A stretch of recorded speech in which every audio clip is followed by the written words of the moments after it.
आज के इस आर्टिकल में हम आपको वीर योद्धा पृथ्वीराज चौहान और रानी संयोगिता की प्रेम कहानी के बारे में बताएंगे, जो किसी फिल्म से कम नहीं थी। इस प्रेम कहानी में आपको रोमांच और इमोशन दोनों ही भरपूर मात्रा में मिलेंगे। तो देर किस बात की, आइए जानते हैं इस ऐतिहासिक लव स्टोरी के बारे में। राजा पृथ्वीराज चौहान का नाम भारत के महावीरों में शुमार है। उनकी वीर गाथाएं आज भी राजस्थान के गलियारों में गूंजती हैं। यही वजह है कि पृथ्वीराज चौहान हमारे देश के इतिहास का चर्चित नाम है।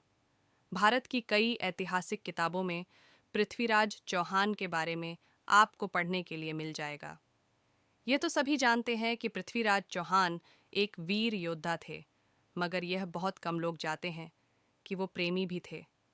उनकी प्रेम कहानी के चर्चे राजस्थान की लोक कथाओं और किताबों में देखने को मिल जाते हैं। पृथ्वीराज चौहान के बारे में तो ज़्यादातर लोग जानते हैं, मगर संयोगिता के बारे में इतिहास ज़्यादा जानकारी नहीं दी गई है। आपको बता दें कि संयोगिता कन्नौज के राजा जयचंद की बेटी थीं, जिनकी खूबसूरती के चर्चे दूर दूर तक हुआ करते थे। उन्हें बचपन में कांतिमती और संजुक्ता जैसे नामों से भी बुलाया जाता था। माना जाता है कि एक बार राजा जयचंद के दरबार में नामी चित्रकार आया था। वह चित्रकार अपने साथ कई राजाओं और रानियों की तस्वीरें लेकर आया था। उन्हीं चित्रों में एक चित्र पृथ्वीराज चौहान का भी था। तस्वीर देखते ही संयोगिता अपना दिल हार बैठी। इसके बाद जब उस चित्रकार ने संयोगिता का चित्र पृथ्वीराज चौहान को दिखाया, तो उन्हें भी संयोगिता से प्यार हो गया। इस तरह मात्र एक तस्वीर देखकर दोनों एक दूसरे को दिल दे बैठे। हर प्रेम कहानी में एक विलन जरूर होता है। इस कहानी के विलेन राजकुमारी के पिता राजा जयचंद थे। जहां संयोगिता पृथ्वीराज चौहान पर अपना दिल हार बैठी थीं, वहीं राज जयचंद उनसे नफरत करते थे।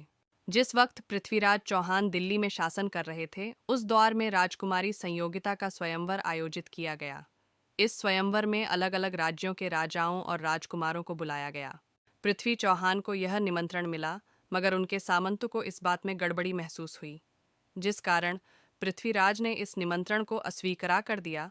पृथ्वीराज के इस राविये ने राजा को आग बबूला कर दिया, जिसके बाद जयचंद ने यज्ञ मंडप के दरवाजे पर पृथ्वीराज चौहान की मूर्ति बनवाई और उसे द्वारपाल के रूप में लगवा दिया। अपने इस फैसले के जरिए राजा जयचंद पृथ्वीराज को नीचा दिखाना चाहते हैं, लेकिन इसके वह हुआ जिसकी उम्मीद किसी को भी नहीं थी। राजमहल में स्वयंवर का आयोजन किया गया। संयोगिता अपने पिता के मूर्ति लगाने के फैसले से बेहद नाराज थीं।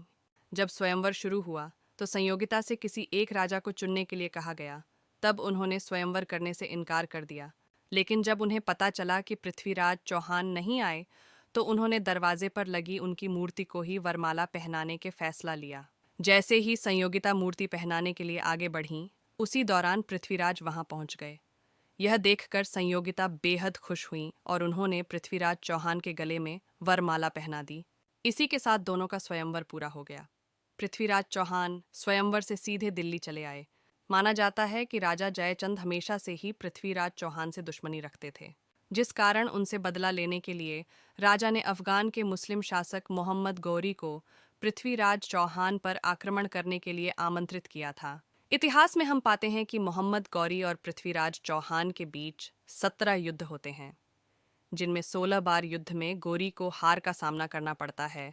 वहीं 17वें युद्ध में गौरी जीत जाता है और राजा पृथ्वीराज चौहान को बंदी बना लेता है।